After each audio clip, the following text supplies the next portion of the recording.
60% of humanity has crooked teeth. Not cavities, not decay. The jaw itself, too narrow for the teeth it's supposed to hold. This didn't used to be the case. Archaeologists pull skulls from the ground that are 10, 20, 30,000 years old. And the teeth fit perfectly. No crowding, no impaction, no wisdom teeth wedged sideways into bone. Something changed. And it traces back to one person, one decision. On a hillside somewhere in the Middle East around 8,500 BC. He never went to a dentist. He never needed to. You do. And it's his fault. Archaeologists have a name for it. Malocclusion. Teeth that don't fit the jaw they're sitting in.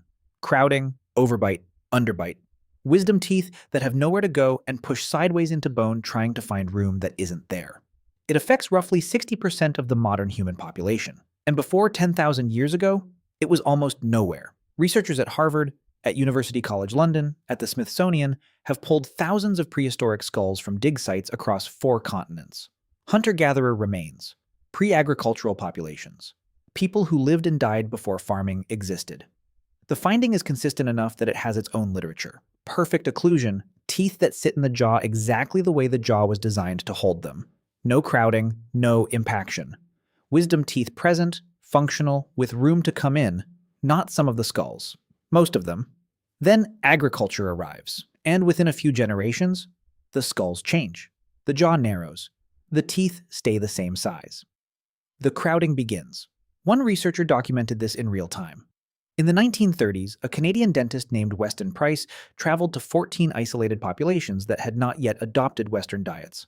Swiss mountain villages, Scottish island communities, indigenous groups in Alaska, Africa, the Pacific. He documented their teeth. Then he came back, years later, after industrialized food had arrived. Same families, same genes, different children. The parents had wide jaws and straight teeth. The children, raised on softer processed food, had narrower jaws and crowded teeth. 1 generation. That's how fast the jaw responds to a change in the world. Which raises the question, what exactly was the world before agriculture? And what was it doing to the jaw that we stopped doing? Go back, not 8,000 years, further. 300,000 years ago, 200,000, 100,000. The jaw has one job, and the world does not make that job easy. A hunter-gatherer doesn't eat soft food. There is no soft food. Everything on the menu has texture, resistance, structure. Meat torn directly from bone. Roots pulled from dry ground, still gritty, still fibrous. Nuts cracked between teeth before tools existed to crack them. Dried meat that takes 40, 50 chews per bite before it breaks down enough to swallow. From the moment a child's first teeth come in, the jaw is working. Every meal is a training session. The bone responds to the load. This is Wolff's law. A principle of physiology so fundamental it applies to every bone in the body. Stress a bone, it grows denser, wider, stronger in the direction of the force. Stop stressing it. It doesn't.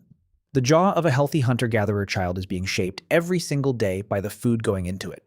By adulthood, the result is a jaw wide enough to hold every tooth the body produces, including the third molars, the ones we now call wisdom teeth, and routinely remove because there is no room for them. There was always room. Once. Now picture a different scene. Fertile Crescent, around 8,500 BC. The climate has shifted. The megafauna that sustained human hunters for hundreds of thousands of years, the mammoths, the giant deer, the aurochs herds, are thinning. Some gone entirely. The hunts are getting longer and coming back with less.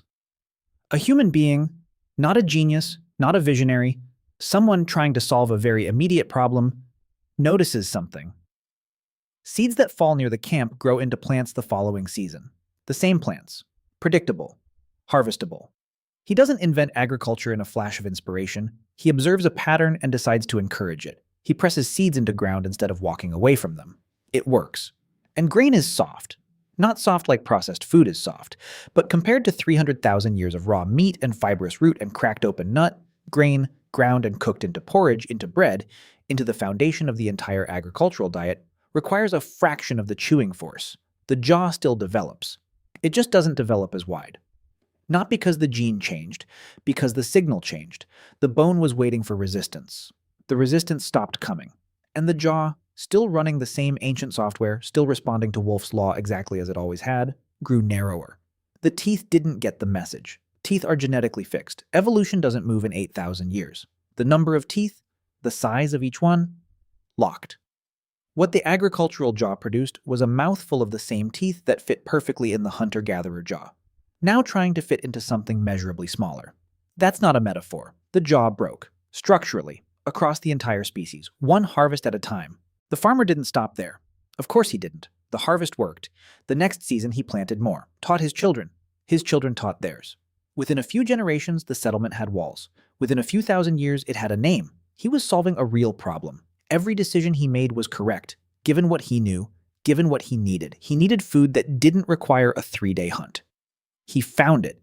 He built on it. He just had no way of knowing what the jaw was doing while he wasn't looking, because the jaw doesn't send a signal. It doesn't hurt when it stops developing wide. A child raised on grain porridge instead of torn meat doesn't feel their jaw narrowing. It simply grows to the width the food demands, and no wider.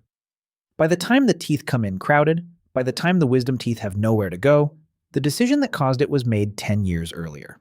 At every meal. In every bowl of something soft. This is what $60 billion a year is trying to work around. Not a mutation, not a flaw in the design, a jaw that developed exactly as it was supposed to for the food it was given, and then got handed a full set of teeth sized for a different world. The ancient software is still running. Wolff's law still applies. The bone still responds to load. It's just that the load stopped coming 8,000 years ago, on a hillside where a man pressed seeds into ground and walked away thinking he'd solved something. He had. That's the part that makes it strange. The mechanism isn't broken. Children raised on diets that demand real chewing still develop wider jaws. The bone still responds. Wolff's law hasn't changed. The signal is there. It's just that almost no one is sending it anymore. Which means the $60 billion spent on orthodontics every year isn't fixing a defect. It's compensating for a meal. One meal, repeated 3 times a day across 8,000 years, that was softer than the meal before it. That's the architecture of what happened. A jaw that developed exactly as it was supposed to, responding to exactly the food it was given. A set of teeth sized for a different world, and a gap between them that 10,000 years of human civilization has not closed. Your ancestors had perfect teeth.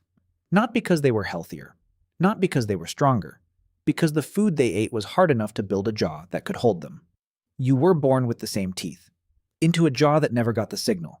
That's not a flaw. That's a delay. 8,500 years long. If you've ever been handed a retainer and told to wear it every night for the rest of your life, now you know who you're really paying back. That's what this channel does. It finds the moment the signal changed and follows it forward to now. If that's how you want to see the world, you're already in the right place.